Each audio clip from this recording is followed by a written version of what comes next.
सत साहेब साधो भाई सभी को राम राम। बोलिए सतगुरुदेव की जय। बंदी छोड़ महाराज की जय। बंदी छोड़ गरीबदास महाराज अपनी वाणी में कहते हैं कि नारी नाही नाहरी, नारी नहीं है, ये नाहरी है यानी शेरनी है। सिर टोरा रविचंद 3300 देवा डसे, पकड़ लिए हैं इंद। नारी नाही नाहरी, बाघन है महमंत। ब्रह्मा का आसन डिग्या, कहा करेंगे पंथ। नारी नाही नाहरी, बाघन है महमंत। जीव बपरे की क्या चलावे, पकड़ लिए भगवंत। नारी नाही नाहरी, बाघन किए सिंगार। अनाथ जीव की कौन चलावे, पकड़ लिए अवतार। नारी नाही नाहरी, बाघन है महमंत। सतगुरु के प्रताप से उभरे कोई एक संत। बंदी छोड़ गरीबदास महाराज कह रहे हैं कि भाई हमने ये सारी सृष्टि के अंदर इस माया का खेल देखा है, इस नारी का खेल देखा है। नारी का रूप धर के ये माया कैसे कैसे फंसाती है। बोले सूरज हो चांद हो, बोले सबको इस माया ने ही तोड़ के रखा हुआ है।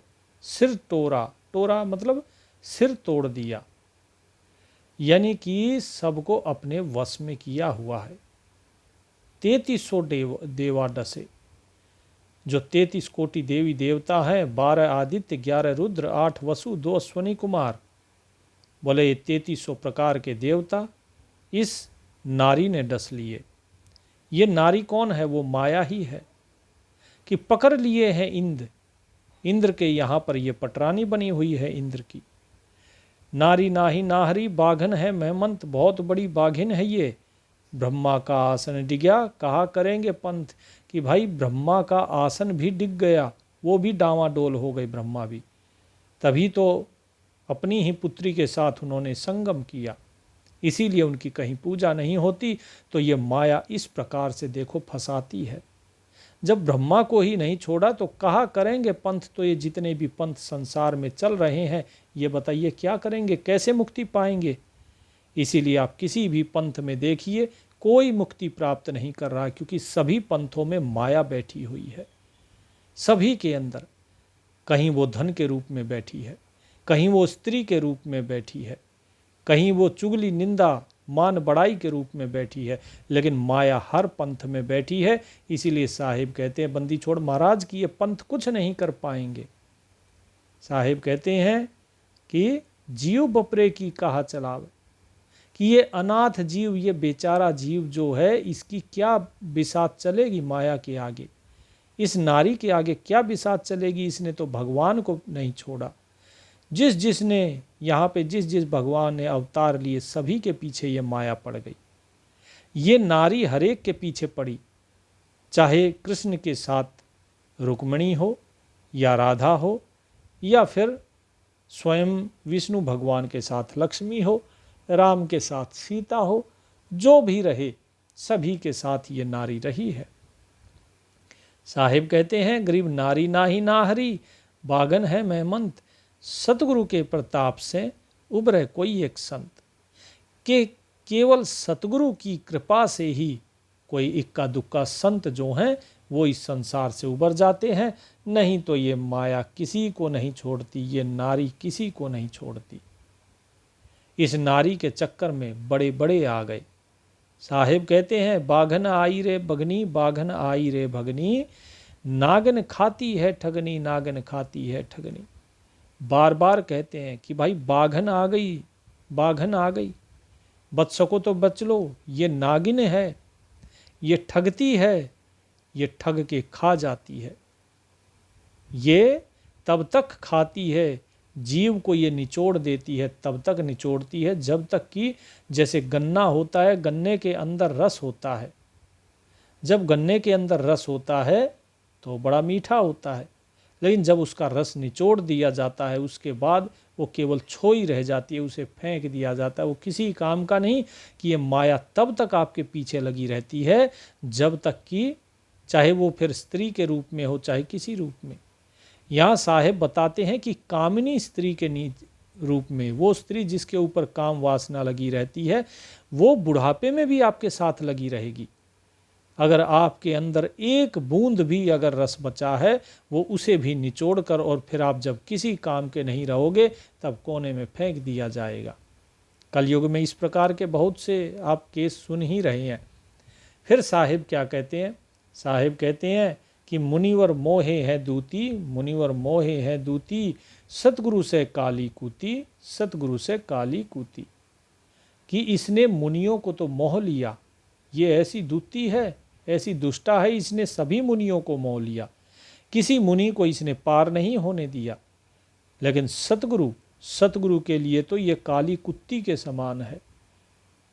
फिर क्या कहते हैं कि इंद्र के क्या बन के बैठी है? इंद्र कह तो पटरानी, इंद्र कह तो पटरानी, ब्रह्मा भरता है पानी, ब्रह्मा भरता है पानी, शंकर पलकों पर राखे, शंकर पलकों पर राखे, वृषभ पर चढ़कर हाके, वृषभ पर चढ़ के हाके। इंद्र के यहाँ पटरानी बन के बैठ गई है ये, और ब्रह्मा इसी का पानी भर रहा है। देखो, इसी के पीछे, इसी माया के पीछे ही भाग दौड़, स्त्री के पीछे भाग दौड़ कर रहा है। तो ये सारा खेल साहेब बता रहे हैं बंदी छोड़ महाराज कि भाई ये सब हमारी आंखों देखा है, प्रत्यक्ष दिख रहा है हमें। बंदी छोड़ गरीबदास महाराज छुड़ानी धाम में बैठ के अपनी हथेली पर पूरे ब्रह्मांड को देखते थे, पूरे सतलोक का वर्णन कर देते थे कि ये हो रहा है भाई, क्योंकि स्वयं सतपुरुष थे। क्या कहते हैं कि शंकर जो है, शंकर तो इसे अपनी पलकों पर रखता है, बड़े प्रेम से रखता है। खुद तो वृषभ, वृषभ अर्थात बैल, कि बैल पर चढ़ता है और साथ में इसको भी बैठाता है, पार्वती को, और फिर उस बैल को हाँकता है। तो साहिब यही चीज़ बता रहे हैं कि भाई देखो कोई नहीं बचा इससे। विष्णु बिलावल बीना है, विष्णु बिलावल बीना है कि भाई जो विष्णु भगवान है वो भी इसी के संग में रंगे हुए हैं। ठीक है, इसका बीना बने हुए हैं। लक्ष्मी से लो लेना है, लक्ष्मी से लो लेना है, लक्ष्मी के साथ वो भी रते हुए हैं। तो कहते हैं कि त्रिगुण ताना है तूरा, त्रिगुण ताना है तूरा, साधु निकसेंगे सूरा, साधु निकसेंगे सूरा। कि भाई त्रिगुण ताना है तूरा, कि ये तीनों गुणों का जो ताना है ना, कौन कौन से तीनों गुण? रजोगुण, तमोगुण, सतोगुण, यानी ब्रह्मा विष्णु महेश, तीनों के बारे में ऊपर बता दिया साहिब ने कि ये तीनों के तीनों इसी के जाल में फंसे हुए हैं कि साधु निकसेंगे सूरा, कि जो सूरवीर साधु होगा वही केवल इसके जाल से निकल सकता है, नहीं तो नहीं निकल सकता है। या मलमूत्र की काया, तो देखिए क्या कहा कि या मलमूत्र की काया, ये मलमूत्र की काया है, जो शरीर है इसे मलमूत्र की काया बताया है। तो साहेब समझाते हैं कि भाई काम भाव के पीछे कभी न जाना, क्योंकि जिस काया के पीछे तुम भाग रहे हो वो केवल और केवल मलमूत्र का एक पिटारा है और कुछ भी नहीं। दुर्वासा गोता खाया, दुर्वासा गोता खाया, डाकने डांडे रे डोबे, डाकने डांडे रे डोबे, बैठी पास नहीं शोभे, बैठी पास नहीं शोभे। कि दुर्वासा जैसों ने भी इसी काया के अंदर गोता खाया है और फंस गए। कहते हैं ये बड़ी डाकिन है, ये तुम्हें डुबो देगी, इसीलिए इसके चक्कर में ना पड़ो, ये तो तुम्हारे पास बैठी भी शोभा नहीं देती। भक्त के पास माया का कोई काम नहीं। जब भक्त माया से परे होता है तो ये माया पीछे पीछे भागती है। अगर भक्त इसके पीछे भागेगा तो ये आपको अपने पीछे पीछे दौड़ाएगी। साहेब कहते हैं माया सतगुरु स्यों अटकी, माया सतगुरु स्यों अटकी, जोगन हमरे क्यों भटकी, जोगन हमरे क्यों भटकी। सतगुरु जी के साथ ये माया जो है अटकती है, अटकती अर्थात भेंट करती है, सतगुरु जी का रास्ता रोकती है। और साहिब क्या कहते हैं कि हे जोगन, जोगन क्यों कहा कि ये युगों युगों से कभी किसी के द्वारा पूर्ण रूप से नहीं भोगी गई और ये किसी की सगी नहीं है, इसका किसी से मोह नहीं है, किसी से प्रीत नहीं है, इसीलिए इसे कहा गया जोगन। कि जोगन हमरे क्यों भटकी, कि तू भटकती हुई हमारे पास क्यों आई है।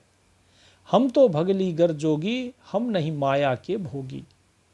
कि हम तो भगलीगर जोगी हैं, कि हम तो सदा से ही जोगी हैं। इस संसार, ये जो भगल है यानी कि जो रचना हो रखी है, जो सृष्टि है, इस सृष्टि के हम तो जोगी हैं, अर्थात इस सृष्टि से हम परे हैं। हम नहीं माया के भोगी, हम तुम्हारी जो माया है इसके भोगी नहीं हैं। तो मैं झगड़ा है भारी, तो मैं झगड़ा है भारी, मारे बड़ छत्रधारी, मारे बड़ छत्रधारी।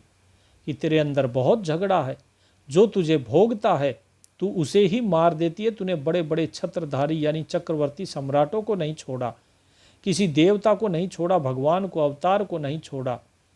तो इसीलिए हम तेरे चक्कर में नहीं फंसेंगे, हम तेरा सारा भेद जानते हैं। तो माया क्या कहती है? सेवा करस्यों मैंने की, सेवा करस्यों मैंने की, कि मैं तुम्हारी बड़ी सेवा करूंगी, आप मुझे अपनी शरण में रखिए, मैं आपकी बड़ी सेवा करूंगी, बड़ी अच्छी सेवा। साहेब क्या कहते हैं कि हमको लागत है फीकी, हमको लागत है फीकी, कि भाई तुम दूर जाओ, तुम फीकी लगती हो हमें, हमारा तुम में कोई राग नहीं है, तुम हमसे दूर रहो। क्या कहते हैं? हमरी सार नहीं जानी, हमरी सार नहीं जानी, अरित घाल दई घानी, अरित घाल दई घानी, चलती फिरती क्यों नाही, चलती फिरती क्यों नाही, हम रहते अवगत पद माही, हम रहते अवगत पद माही। कहते हैं कि तूने अभी तक हमारी सार नहीं जानी, तू हमें जानती नहीं है, तूने तो इस संसार में सभी के साथ क्या कर रखा है, घाल दई घानी, सबके साथ यानी कि कुश्ती खेल रही है तू तो। जो तेरे साथ लगा वही फंसा, जो तेरे साथ खेलेगा वही फंसेगा। ये संसार जो है इस भेद को समझता नहीं, वो माया को जीतना चाहता है, लेकिन माया के संसार में कहते हैं कि जल में रहकर मगर से बैर नहीं करना चाहिए। तो जरा सोचिए, ये संसार किसका? माया का। ये शरीर किसका? माया का। माया के ही 3 गुण 5 तत्व से बना है, और ये सारा संसार, सारी प्रकृति, ये स्वयं माया ही है। तो माया के संसार में, माया के शरीर से और माया के साथ ही आप खेल रहे हो, तो जीतोगे कहाँ से? तो साहिब यही चीज बता रहे हैं कि भाई हम तेरे साथ नहीं खेलेंगे। हमें पता है अगर हम तेरे साथ खेलेंगे, अगर हम जीते तो भी हम माया में ही फंसेंगे, क्योंकि हमारे अंदर माया को जीतने का अहम आ जाएगा। और दूसरी चीज कि माया को कभी भी खेलकर जीता ही नहीं जा सकता, तो हारना तो तय है। हर जीव इस संसार में आया है और हारा है। तो इसीलिए हम तेरे साथ नहीं रहेंगे, हम तेरा सारा भेद जानते हैं। तू संसारी लोगों के साथ जो है खेल सकती है, हमारे साथ नहीं। इसीलिए तू यहाँ से चलती फिरती हो जा, निकल ले यहाँ से।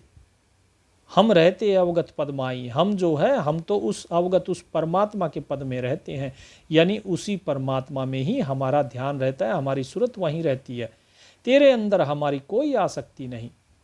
अरे तू गहली है गोली, अरे तू गहली है गोली, दाग लगावेगी चोली, दाग लगावेगी चोली। कहते हैं कि तू अपनी चोली में दाग लगाएगी, लेकिन ये दाग केवल तेरा ही नहीं होगा, तू दाग हमें भी लगाएगी। हम तेरे को अपने साथ नहीं रखेंगे, तू यहाँ से दूर चली जा। गोली, जिस प्रकार से बंदूक की जो गोली होती है, तोप का गोला होता है, वो क्या करता है? उससे कितना भी प्रेम कर लो, वो केवल विनाश ही विनाश करता है। साहिब कहते हैं इसी प्रकार तू उस गोली के ही समान है, तो तू यहाँ से चली जा। साहिब क्या कहते हैं? जब ये सारी बात बताते हैं तो माया कहती है मेरा अंजन है नूरी, मेरा अंजन है नूरी, अंदर महके कस्तूरी, अंदर महके कस्तूरी। तो माया फिर रिझाती है। माया कैसे रिझाती है? जैसे शूर्पणखा आती है लक्ष्मण जी को, श्री राम को रिझाने के लिए सुंदर भेष बना के। वासना कभी भी सुंदर होती नहीं है, वो सुंदर भेष बनाती है। जो पहले से सुंदर है उसे कभी भेष धारण नहीं करना पड़ता। तो यहाँ पर ये माया जो है ये क्या कहती है कि मेरा अंजन न है नूरी, कि देखो मेरा अंजन, देखो मेरे जो अंजन किसे कहते हैं? काजल। आँखें, आँखों को भी अंजन कहा जाता है, और माया को भी अंजन कहा जाता है, और काजल को भी कहा जाता है। ठीक है जी। तो क्या कहते हैं साहब यहाँ पे? माया क्या कह रही है कि मेरा अंजन है नूरी, कि मेरी आँखों को देखो, इनके काजल को देखो, ये नूरी है। मेरे अंदर देखो एक बार सूंघ कर, मेरे अंदर ऐसी मनमोहक खुशबू है मानो कस्तूरी महक रही हो।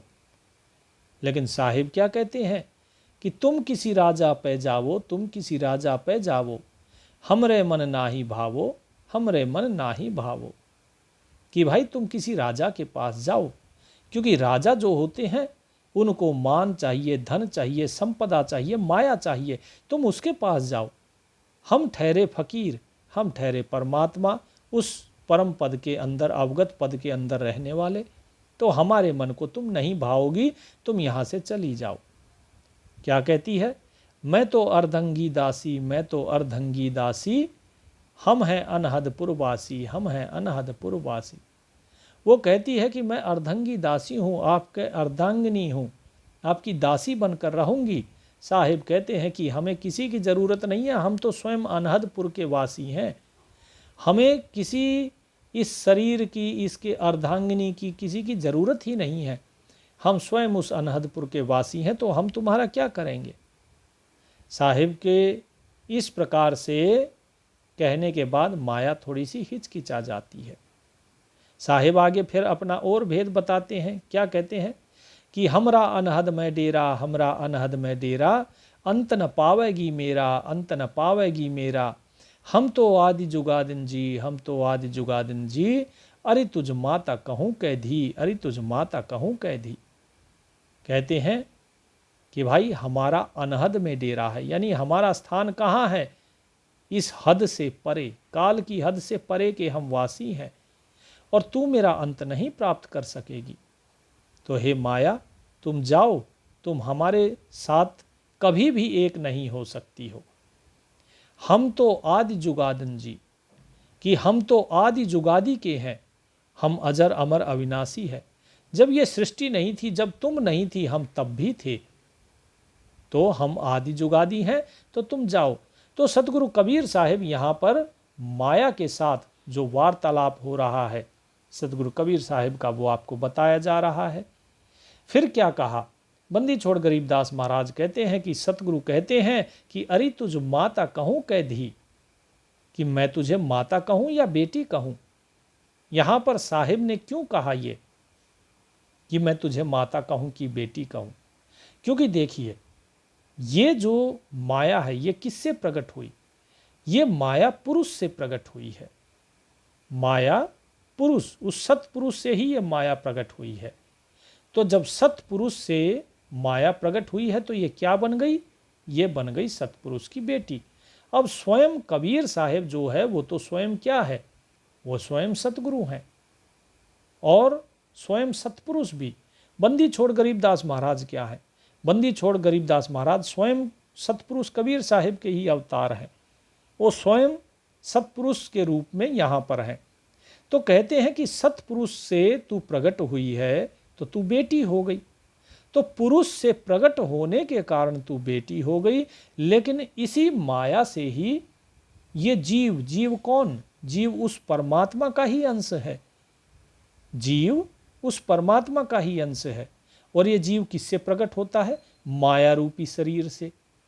तो माया रूपी शरीर से जीव प्रकट हो रहा है, तो इस कारण ये इसकी माता हो गई। और इस जीव रूपी पुरुष से ये माया प्रकट होती है, हमारे मन के विचारों से ये माया प्रकट होती है, इसीलिए ये पुत्री भी हो गई। तो कबीर साहिब यहाँ कहते हैं कि भाई तुझे मैं माता कहूँ या बेटी कहूँ?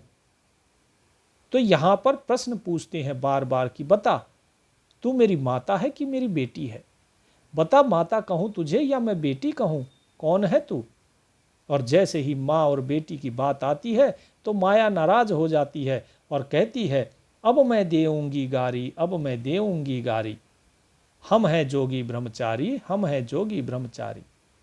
तो यहाँ पे अब देखिए, जो वासना रूपी माया है, जो स्त्री का, सुंदर स्त्री का रूप धारण करके सतगुरु जी के सामने आती है, अब वो कहती है कि तू मुझे माता कहता है। मुझे पुत्री कहा, अब मैं तुम्हें गाली दूंगी। तो साहेब क्या कहते हैं कि हम तो देखिए जोगी हैं, ब्रह्मचारी हैं, आप कुछ भी कहिए उससे हमें कोई फर्क नहीं पड़ता, क्योंकि हम तो पहले से ही ब्रह्मचारी हैं और ये सब हमारे ऊपर तुम्हारी जो चाल है, ये फंदा है, ये नहीं पड़ेगा। तो क्या कहती है माया?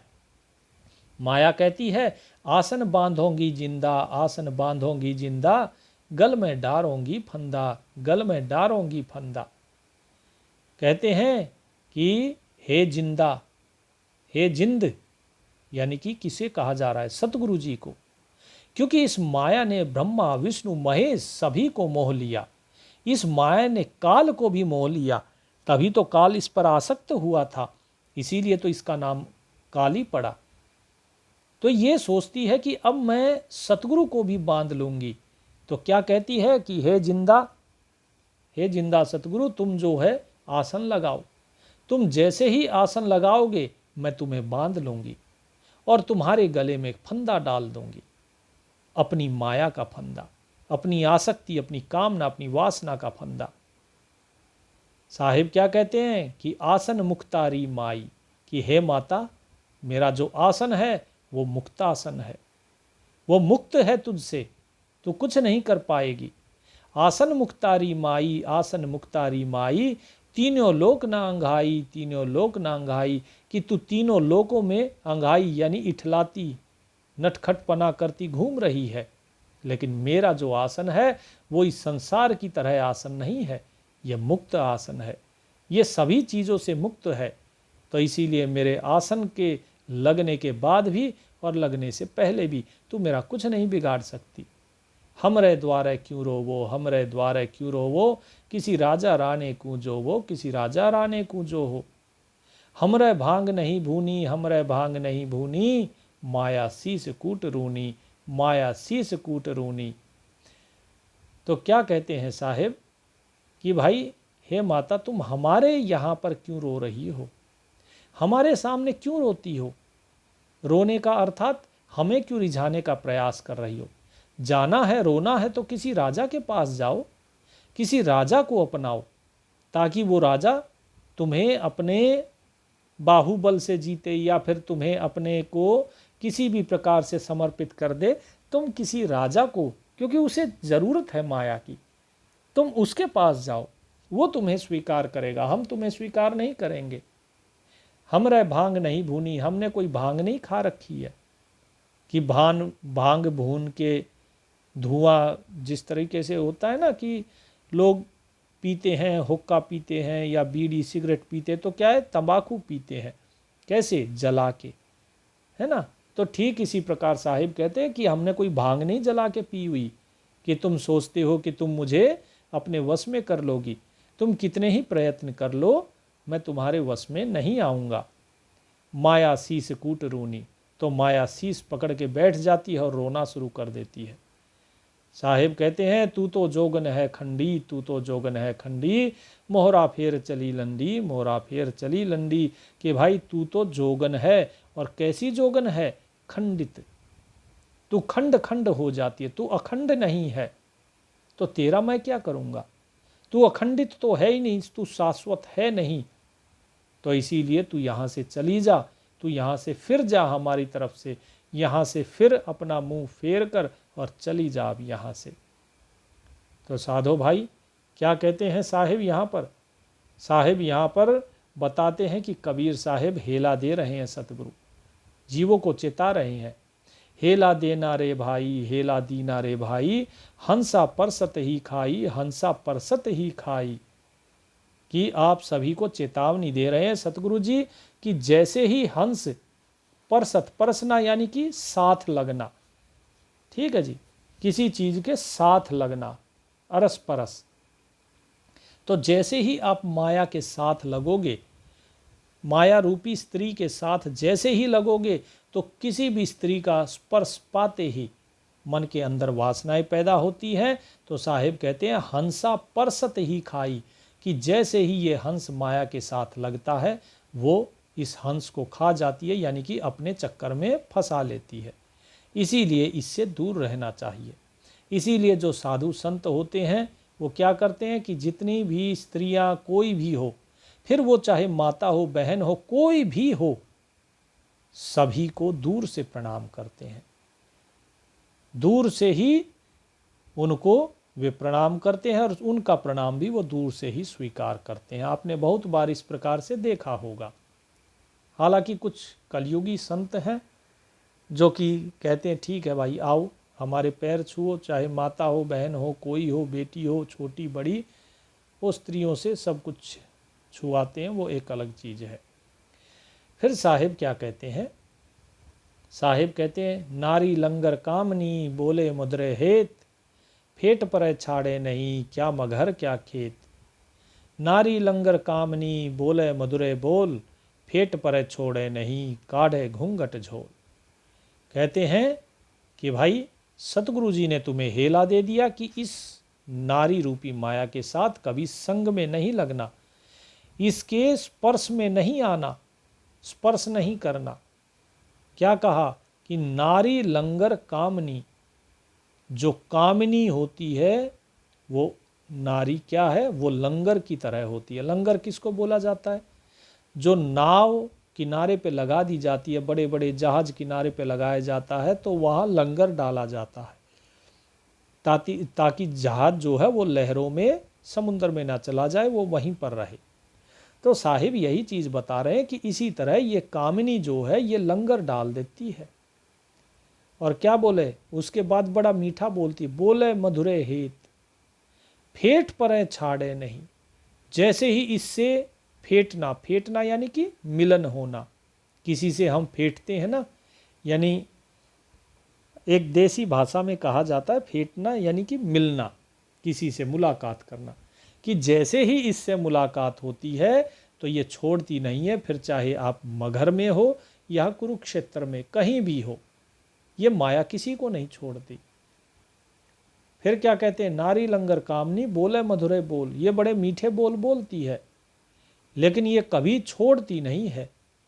या तो ये मिलेगी घूंघट निकाल के और ये घूंघट उठा के, जैसे भी इसे फंसाना हो घूंघट उठा के अपने रूप से फंसाएगी और घूंघट डाल के जीव के अंदर उत्सुकता पैदा करती है कि इस घूंघट के अंदर सुंदरता है कि नहीं है। उस घूंघट को जीव उठाना चाहता है। इसीलिए साहिब कहते हैं कि इस प्रकार के भाव जीव के अंदर आते हैं, इसीलिए जीव को इससे दूर रहना चाहिए, केवल उस साहिब के नाम के सुमरन में लगे रहो। फिर क्या कहते हैं? गरीब नारी लंगर कामनी बोले मधुरे बोल, कोई के साधु उबरे मुनिजन पिए घोल। गरीब नारी लंगन कामनी जामे अनगिन खोट, फांसी डारे बाह कर करे लाख में चोट। कि ये जो कामनी, कामनी अर्थात जो काम वासना में लिप्त जो स्त्री होती है, वो लंगर डाल देती है, यानी कि वो जीव को आगे नहीं बढ़ने देती। वो ऐसा मधुर बोलती है कि उसकी इस मधुर आवाज़ पर बड़े बड़े मुनिजन जो है उसे घोल कर पी गई है। तो ये कामनियों के चक्कर में बड़े बड़े मुनिजन फंस गए। कुछ एक साधु जो हैं वो उबर जाते हैं। बोले इसके अंदर अनगिन खोट है, इतने खोट है कि पूछो मत। फांसी डारे बाह कर करे लाख में चोट।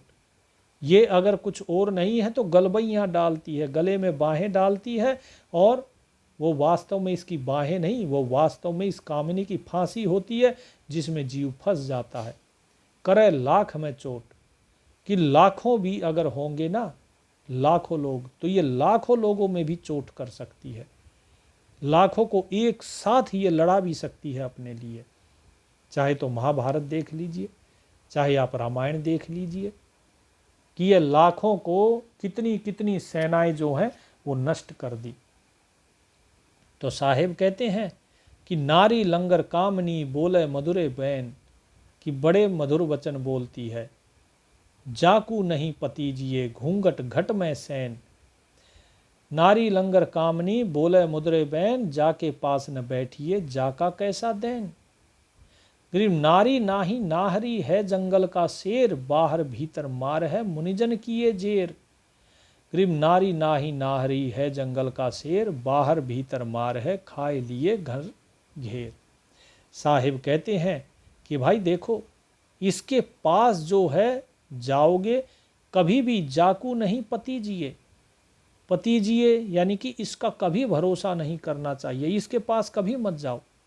घूंघट घट में सैन, ये घूंघट के द्वारा घूंघट करके रखती है और उसके बाद क्या है, ये इशारा करती है, इशारों से ये बात करती है और जीव उन इशारों में फंस जाता है। साहेब कहते हैं इसका घूंघट जो ये है ये एक दगाबाजी है, इसके जो इशारे हैं वे जीव को फंसाने के लिए है। इसीलिए आपने देखा होगा यहाँ पर बताया जा रहा है जो कामिनी स्त्री है उनके बारे में, किस प्रकार से वो आँखों से इशारा करती हैं, होठों से इशारा करती है या उंगलियों से, जैसे भी वो इशारा करती है। साहिब अलग अलग इशारे की, सैन अर्थात इशारा कि घूंघट में रहती है लेकिन इशारे करके ये जीव को फंसाती है, इसे बोलने की ज़रूरत नहीं पड़ती है। फिर साहिब क्या कहते हैं, मधुर बोलती भी है बुलाती भी है। साहिब कहते हैं इसके पास कभी नहीं बैठना। जाका कैसा देन, उसके पास जाकर कैसी मेल मिलाप और कैसा बैठना, उसका कभी भरोसा मत करो। ये तो ऐसा है जैसे जंगल का शेर होता है, जंगल के शेर के सामने आप जाके खड़े हो जाओ। अब आप कहोगे बोले जी ये तो शेर की गलती है, शेर ने खा लिया। शेर के अंदर विवेक नहीं होता, विवेक आपके अंदर है। तो ये माया तो इसी प्रकार का शेर है। साहेब कहते हैं ये कामासक्त नारी ये शेरनी है, जैसे जंगल का शेर होता है, उसके सामने अगर आप आ गए, चाहे आप घर के बाहर हो या भीतर हो, वो तो आपको मारेगा ही मारेगा। इसने बड़े बड़े माया ने मुनियों को डालकर अपने गुफा में और खा लिया, अपने चक्कर में डालकर इनका शिकार कर लिया। बड़े बड़े इसने बाहर भीतर सब जगह मार लिए। फिर साहिब क्या कहते हैं कि भाई इसने खाए लिए घर घेर, इसने ऐसा नहीं केवल बाहर, इसने घर के अंदर घेर कर भी लोगों को मारा है।